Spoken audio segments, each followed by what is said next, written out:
What's up, everybody? Your boy Jacob, PickManagement, is back with Betting Royalty, the Prince of Picks, who predicted like the total game script last night in the Mavericks versus Hawks. Luka goes for 73, Payam goes for 7-3. How about that? You know what I mean? It was a sign. It was meant to happen. He swept his Dallas player props and game selection with a 7-3 record last night. On fire. Myself, not the best night. 3-4 could have been better, but thank God I have my boy Payam betting royalty got my back. So the NBA betting insiders stays red hot and profitable. Payam, I know you had a good night last night. Why don't you tell the people about it? Dude, I didn't have a good night. I had a great night. Like you said, 7-3. How about that symmetry, huh? 73 points for Luka, and I went 7-3. I was so close to going for a 10-0 sweep. The three that we lost was just by a couple points for each prop. So, but yeah, dude, I just looked at my crystal ball and I said, you know what? Atlanta's defense sucks. Kyrie's out. Luka's gonna ball on these guys, and that's what happened. So. Not to toot my own horn, but I did call that and I predict that. So that's why you guys want to stay locked into this channel, because not only are we giving you best bets, but we're going to predict how it happens and we're going to predict the future. So make sure. It's funny you say that, because when I saw the 73 last night, when I woke up and saw the score line, I said we need to come up with like a different nickname for Payam, like the betting wizard, not betting wizardry. Yeah, something like that. Yeah, seriously, the one time you pull out betting, props, you put it in player props, frequently, but not so much on one player and repeatedly in one night. So the fact that you called that was just spot on. Man, appreciate it. I felt really good about it. So that's why you are now up 4-2 on our showdown. Yes, most importantly, yep, I was getting there. Yep, not only did I go 7-3, but got that bonus win bonus win against my boy Jacob here. So 4-2, for those keeping record, me and him. Right on. All right, dude.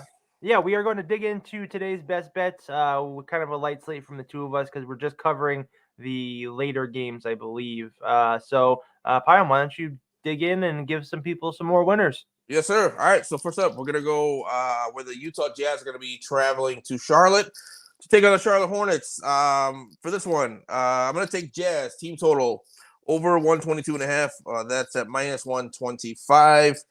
Jazz have hit over 122 in each of their last 8 games. So this is a team that has been rolling offensively. The Charlotte Hornets have also allowed 122 plus in 2 of their last 3.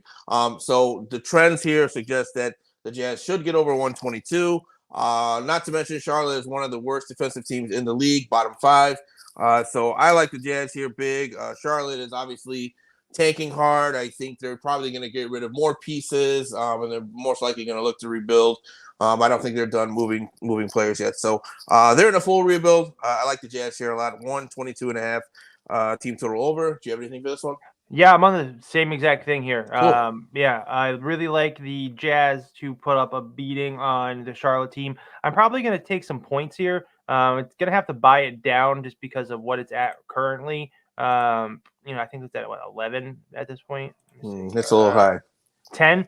So if I can get it down to 8 at a reasonable price, minus 160. Yeah, I'm going to be on the 8 too. So I'm going to take Jazz team total over 122.5 here. I'm going to be on Jazz minus 8. And then I also took the first half over 115 here, mostly just because of the domination we've seen Jazz, put on Charlotte, currently 9-1 straight up their last 10. We've seen the over hit in 4 out of the last 5 games when the Jazz have been playing Charlotte on the road. We've also seen the over hit in 5 out of the last 7 Jazz games overall. And I think that we just see the Jazz continue to push the pace. Charlotte gives up a lot of points, and I think really we count on the Jazz here to cover the first half over for us more so than Charlotte. But I could easily see like a 65, 55 first half. And because of that, I think they can push over. So I have over 115 in the first half here. Yep, love it. Yeah, Charlotte's been competitive in the first half of games recently, so that's another angle for that bet, but I like it a lot. Next up, we're going to go to the Golden State where the Warriors are going to be hosting the Los Angeles Lakers. For this one, Lakers, they are 4-2 in their last 6 games. Meanwhile, the Warriors are 2-4 in their last 6 games. I'm on Lakers here. Lakers +2, -110. I think, quite frankly, they're a better team. I don't really trust this Warriors team right now. They've been struggling as of late. And I think this dynasty is coming to an end, and I think we're seeing it right before our eyes. Steph, Draymond, Clay, they're looking older. And the young guys, they're not, stepping up the way that the organization and probably a lot of the fans had expected them to. Meanwhile, the Lakers are, it seems like they may be turning a corner here. They're coming off of a big win against the Bulls, where they dominated from start to finish. And AD has been balling out. LeBron is doing his thing. And you know what? I'm actually going to trust them more than this Warriors team right now. So I get it. It's on the road, but in prime time, that's nothing for LeBron and AD to worry about. So Lakers +2, -110. That's going to be my official bet for this game. Do you have anything for this one? I don't have anything on this one. I see that AD and LeBron are both game time decisions. If one sits, are you still on it? No. So we'll do a caveat for this one. So if one of them sits, I'm not going to bet this game because I think Okay. they're both going to need to be in. With it being a primetime game in Golden State, I need both of them to play. So All right. stay tuned. If anything changes, we'll post it on the socials. And we'll give you our socials here at the end so you guys can follow us. Yep. All right. And then finally, we're going to head to San Antonio, where the Spurs are going to be hosting the Minnesota Timberwolves. Some stats from some trends here. 5 of the last 7 for the Wolves have been decided by single digits. So 5 of the last 7 games for Minnesota has been decided by single digits. Also, these two teams, their first 2 meetings earlier in the season, both were decided by just 7 points and 8 points. So the trends here will suggest that Spurs might be able to have a chance here, at least to keep it under double digits.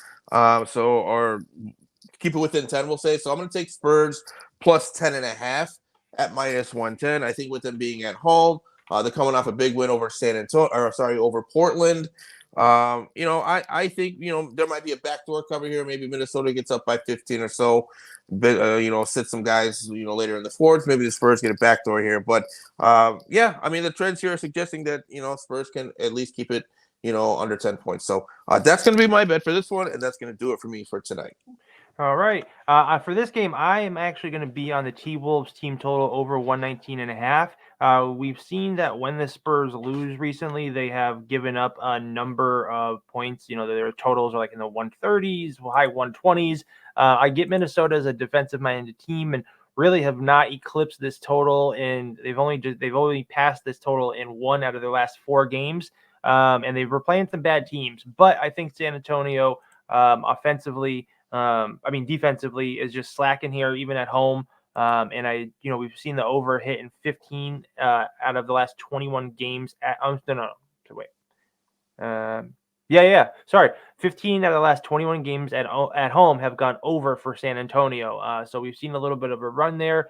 We've seen the over hit in the last 4 games when the total was between 226 and 229, which is like the sweet spot right here for this game. And Minnesota is going to have to do their part to continue that trend. But we see that trend because San Antonio plays such poor defense. So I'm going to be on the T-Wolves team total here over 119. But to recap for Payam, he is on Jazz team total over 122.5, Lakers +2, and San Antonio plus how many? 10.5. Plus 10.5. All right. And I have a couple more plays. The only other thing I am going to be on, I have 2 more plays here. I am going to be on the Bucks versus New Orleans over 239. Just some historical trends here in our favor. Recently, we've seen the Bucks hit in 16 out of the last 24 games have gone over. We've also seen both of these teams are on back-to-backs. The other thing to know is back-to-back for Milwaukee, the over is hit in 5 out of the last 6 and in 4 out of the last 6 for New Orleans. So both these teams off of back-to-backs on tired legs. We will see some run here. We've also seen 7 out of the last 7 games go over when these two teams have played each other. Over has hit in 5 out of the last 5. when New Orleans is playing the Central Division. But quite a few things in our favor. And then just like a weird day of the week trend on Saturdays, the 5 out of the last Saturdays have also seen games go over from Milwaukee. So I am all over the over here. Over 239 is going to be the play. And then my last best bet is Clippers +9 on the road against Celtics. I get the Clippers, I believe, are on a back-to-back as well. And they're playing